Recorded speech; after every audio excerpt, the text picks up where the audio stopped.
In today's 8-minute class, we are hearing from Jody Moore, and she's going to be talking to us all about the shame-blame cycle. How we can find ourselves in this situation where we make a mistake and then we want to blame someone, but then we feel shame towards ourselves, and then the cycle just goes round and round. This is a class that is applicable to every single one of us and every single relationship we're in, whether it's our marriage, our relationship with our in-laws, our relationship with our children, our sisters, brothers, friends, whoever. We totally want you to tune in for this class with Jody Moore. Check it out. Hey everybody, Jody Moore here, Master Certified Life Coach, and today I'm going to teach you about the shame-blame trap.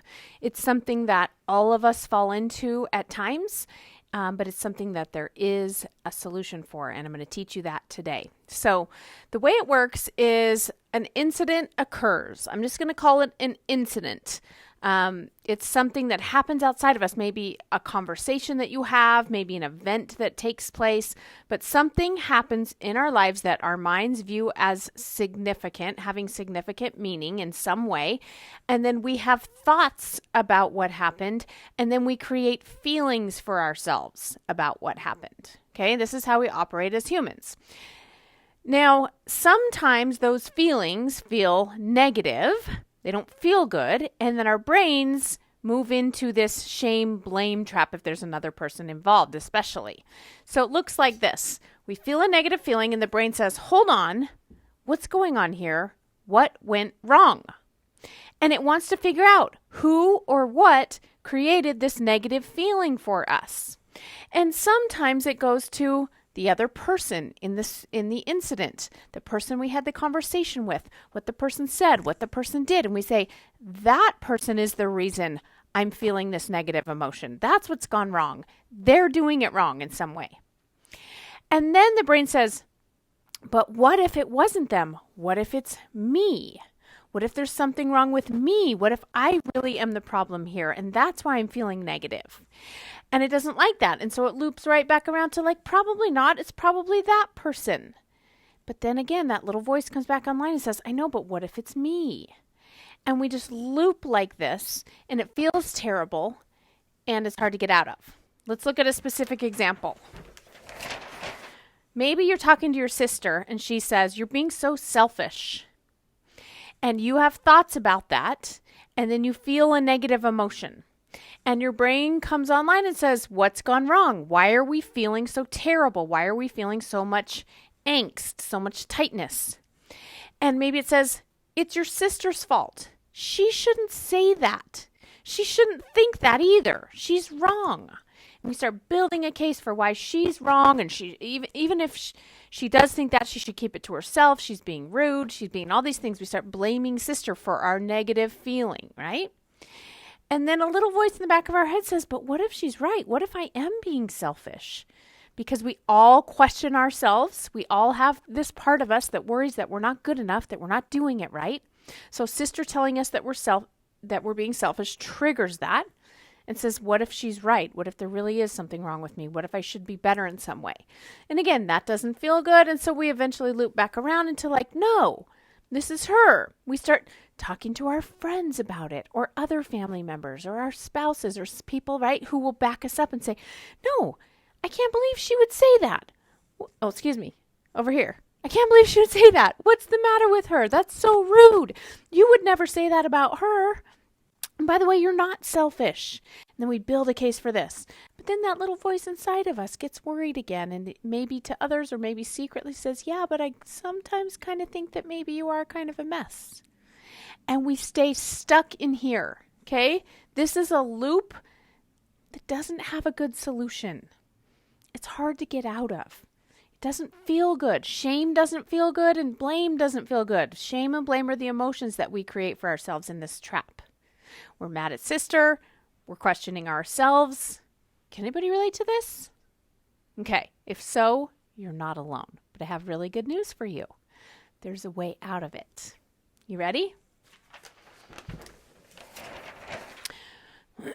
When you feel a negative emotion and your brain says, what's gone wrong? Why are we feeling this negative emotion?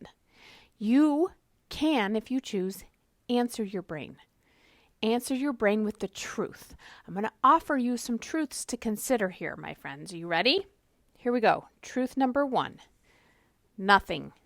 What's gone wrong? Nothing. Did you know that feeling negative emotion is not a problem? It doesn't mean something's gone wrong? What? It's not something you have to solve for. It's not something you have to change and fix. You can just feel the negative emotion and let it run through you. And the truth is, remember what created it in the first place? Your own thoughts about what your sister said. But it's also okay that you have those thoughts. Okay? I love us. I love sister, and I love me, and I love us. And here's the truth about sister and I. We're both great, and we're both not great. Right? We're both humans. We both have a lot of goodness and strength and generosity and kindness and confidence. And we also both have some what we would call bad and weakness and selfishness and insecurity. We both do. We're just both humans. So should she have said that? I don't know. Maybe, maybe not. Am I selfish? Sometimes. Sometimes not. We're both good and we're both not good. We're both a whole, complete person. We're both not robots.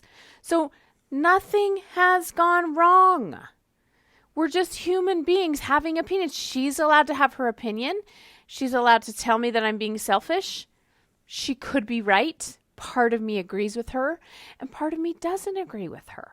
Part of me thinks she's just confused and there's something going on for her, and her thinking that I'm selfish tells me something about her, not something about me. But it's okay for her to think that. That is where the most peace is available, my friends, is when you stop trying to figure out what's gone wrong. You stop making negative emotion mean that something's gone wrong. You stop making other people's judgments and opinions of you mean that something has gone wrong. And you start embracing that nothing has gone wrong, even if something's gone wrong. In other words, even if your sister's mad at you, even if you're feeling all kinds of negative emotion as you wrestle with it. That's called the human experience. And when you can drop into love and compassion for yourself and allowing yourself to move through the experience, allowing yourself to struggle and wrestle with it even a little bit, but ultimately answer this question in your brain with this answer, then you will move out of that shame-blame trap much more quickly than you ever dreamed possible. You will strengthen your relationships with other people and with yourself. And I promise you, you can do this because I've seen and helped people do it over and over again. Thanks for joining me today. I hope that this was helpful to you. I'll see you soon. Jody is such a masterful teacher, isn't she? Thank you so much, Jody. You can find more from Jody over on her podcast, Better Than Happy. It is a wildly popular podcast, and Shannon and I are both huge fans. We're so happy that she was able to come on our page to talk to us today. As you guys know, we also have a YouTube channel. You can find all of our past classes over on our YouTube channel. We have 8-minute classes on topics ranging from marriage, parenting, self-help, mom hacks, even a bra fitting class, you guys. We try and cover it all, and we have fun doing so in a short, concise way. We are so happy you're here, and have the best day, you guys.